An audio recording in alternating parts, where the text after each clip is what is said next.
Ahoy, ahoy, ahoy! Welcome to Fang Session Channel, guys. For this video, guys, pakita ko lang sa inyo yung pre-molt and post-molt update ng ating mga alaga. No? May mga specimen tayo ngayon na pre-molt, and at the same time, meron din tayong specimen na post-molt. So at least, yung update na rin sa kanila. At the same time, makita nyo na rin yung itsura, no, guys, ng mga pre-molt specimen at saka mga post-molt. Okay, so ayan. So ito, nakita nyo na sila, guys. Nandito na. So intro muna tayo. Let's go.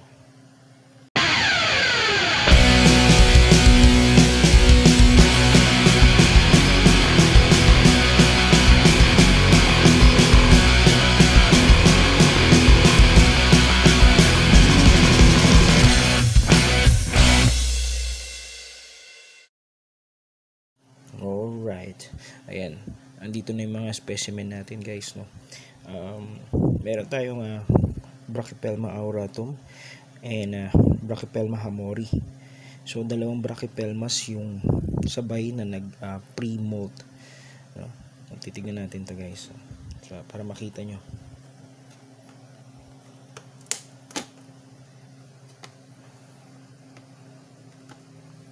Dahan-dahanin lang natin. Okay. Ayan. So makikita nyo, guys, dito sa ating specimen, no. Ayan. Okay. Sobrang dark na, guys, ng abdomen niya. Kung makikita nyo yung part dun sa likod, mas darker siya compared dun sa abdomen, sa yung part ng abdomen sa malapit sa carapace. So ayan, guys, so makikita nyo sa bandang gitna, no? Ayan, bandang gitna, medyo zoom natin.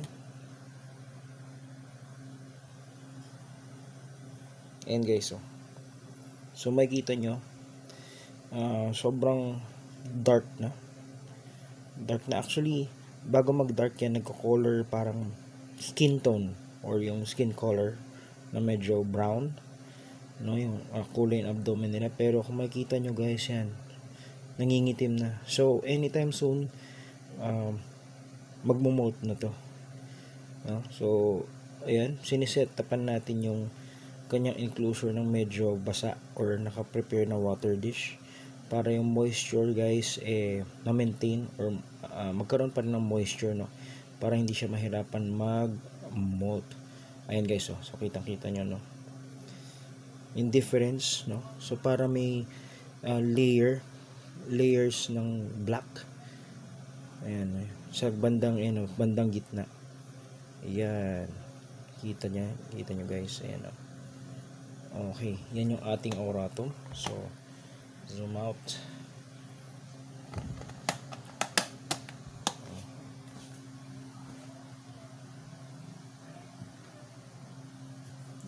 Tapos ito naman yung ating hamori.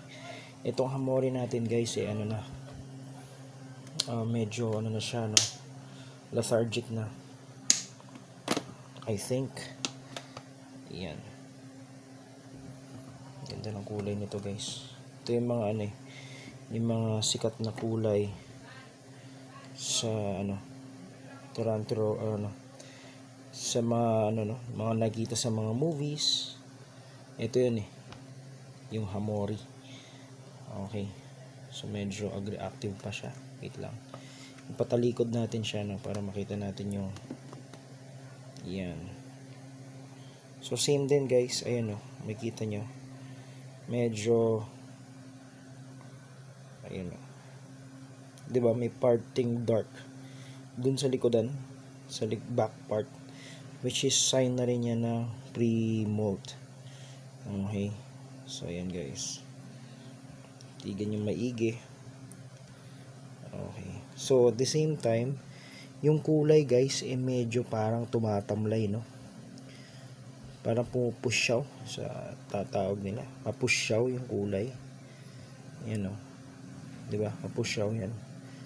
So once na nag-molt yan guys, ikikintad yung kulay niya.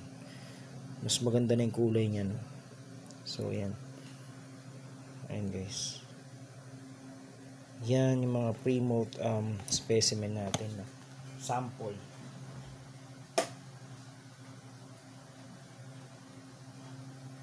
Okay, so ine-next naman natin guys yung yung isang post-molt natin para makita nyo naman kung ano itsura nila. Teka lang guys. Ayan. Ito, special tong SP na to. Okay. So, pakita na natin, no? Ito guys, yung ating nasa dilim siya eh. Wait. Yun. Yung ating Pseudhapalopus SP Colombia. So yan guys, nakintad na yung color blue niya sa likod. Ayan, no? Medyo hindi makita eh. Wait lang. Zoom natin. Yan. Ano? Ayan siya guys. Makintad niya yung kulay niya. Okay. Ayan yung molt niya. So parang second day niya na post molt. Okay. So ayan guys. Medyo hindi na appreciate yung kulay niya. Wait lang. Oops. Sorry.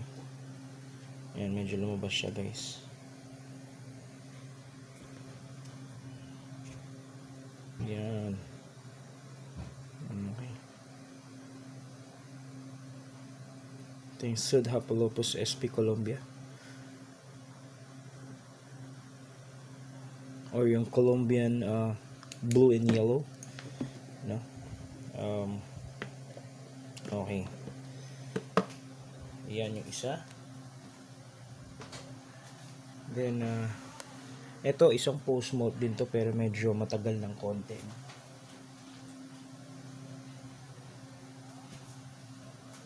Ito guys, yung ating Chromatopelma Cinepubescens o yung green bottle blue. So, na-check ko na yung exove niya guys, female din siya. Ayan.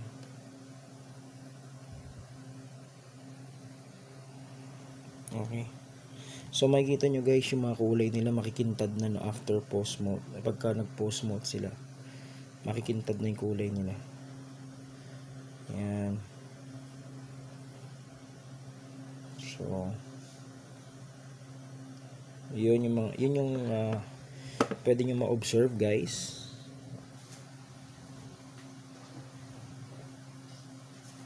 Yung pwede nyo ma-observe guys sa mga natin, sa mga specimens natin, kung post molt or pre molt.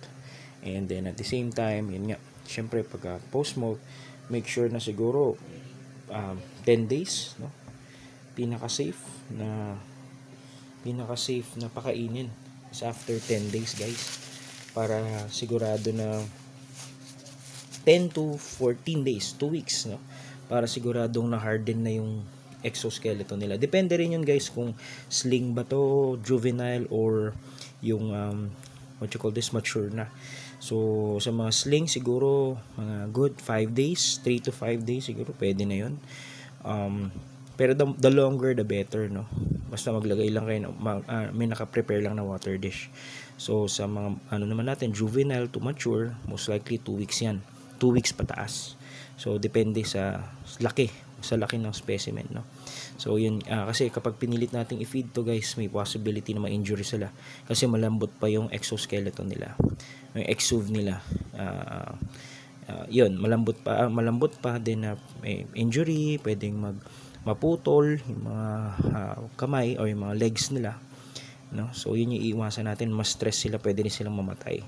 So yun guys, yun lang ating first share update lang sa ating mga specimen na mga pre-molt and post-molt. Ayun, maraming salamat. So sana may mga natutunan kayo, lalo na yung mga nag-uumpisa sa hobby nagsistart sa hobby guys, yun yung mga kailangan nyo malaman para at least may idea na kayo paano, para hindi kayo kasi minsan may mga ibang post, no, medyo natataranta, no. So yun guys, for sure yun, sana makatulong sa inyo, no. Yun lang guys, maraming salamat. Till the next video tayo. Maraming salamat. This is Fang Session Channel. Peace, God bless, happy keeping. Sign out. Bye bye.